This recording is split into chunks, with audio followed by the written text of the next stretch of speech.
What up, dudes? Got a couple of big announcements. One, we have recently blasted through the 10 subscriber resistance level that we've been approaching, and we quickly rocketed from there to this 13 level, and now we're doing some consolidation right there. Pretty excited that we continue to climb in subs. That's always rewarding, and the bigger the family gets, the happier a dad I become. So, number two, I'm thinking about introducing lo-fi hip-hop music to the background of these videos. There's one very persistent commenter. I think his name is Pretty or something. I don't mean to dox him. He's very persistent with this suggestion. So I'm going to give it a go. If it works, I'll take the credit. If it doesn't, we can blame that Pretty guy. So I'm sure he'll appreciate that. All right, let's go ahead and get into the trades now. I'm going to be reviewing, so I know this is coming out Friday night. I'm going to be reviewing Thursday's trades tonight, and then later this weekend I'll be posting Friday's trades. Kind of got behind because of lady stuff, if you catch my drift.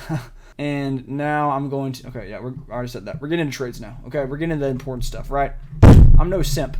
So the first trade was a wedge pattern that I was looking at, and I liked how SPY looked. I like the SPY setup. It's kind of consolidating right above that pre-market low, so I like that. I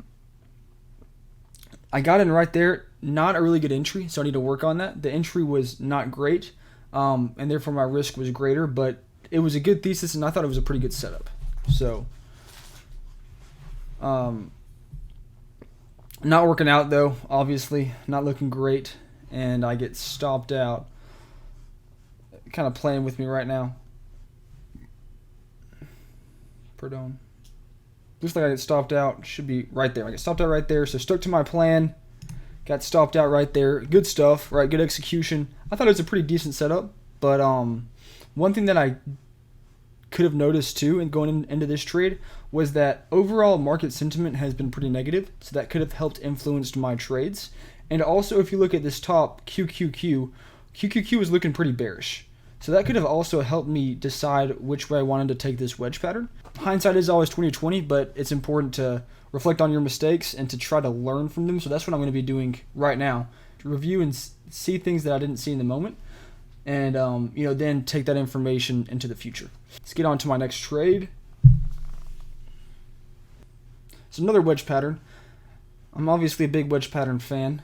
Thought it was a better setup there, and if you look, QQQs now is looking kind of bullish, but it quickly gets reverses on me. I should have got stopped out already. It kind of went through my stop, and I didn't execute this trade very well, and I'm still holding it at this point. And then I think I get stopped out here shortly.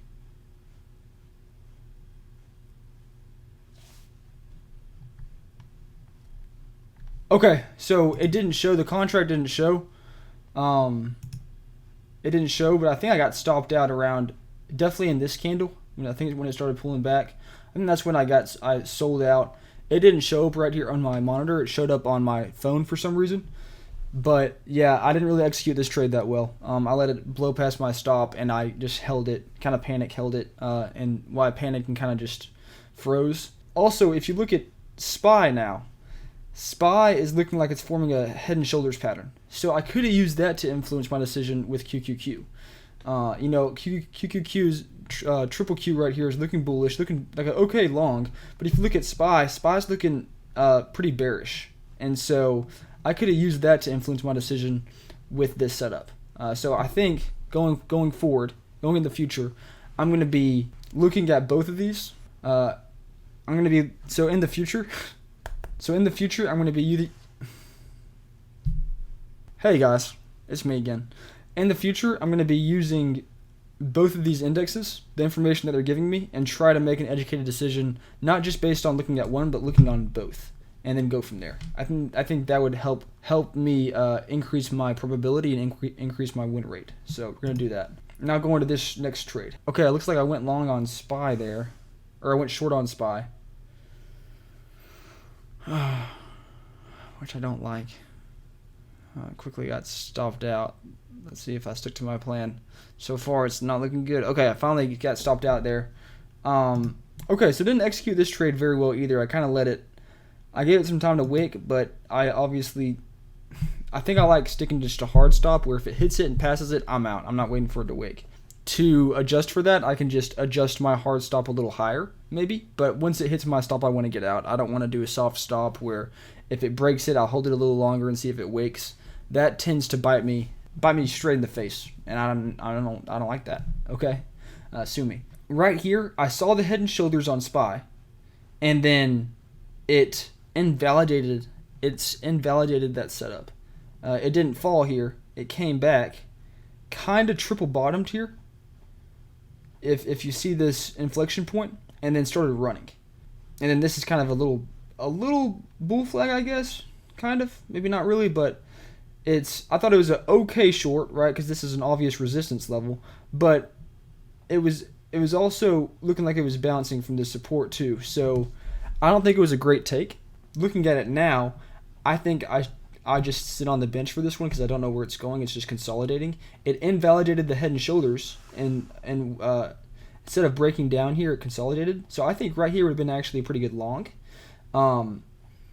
But I didn't zoom out and I didn't see this in the moment, so I took a short here, which I don't really like, and I ended up paying the price for it. So one thing that I'm going to work on is zooming out. Zooming out a little bit, I get so focused on this one setup that I see. Zooming out a little bit, noticing other setups, other trends, and taking in other information, whether it be from the index that I'm trading or the other index, and using both of these to help me make better educated choices. I'm just going to skip the part where we review the trades that we missed during the day.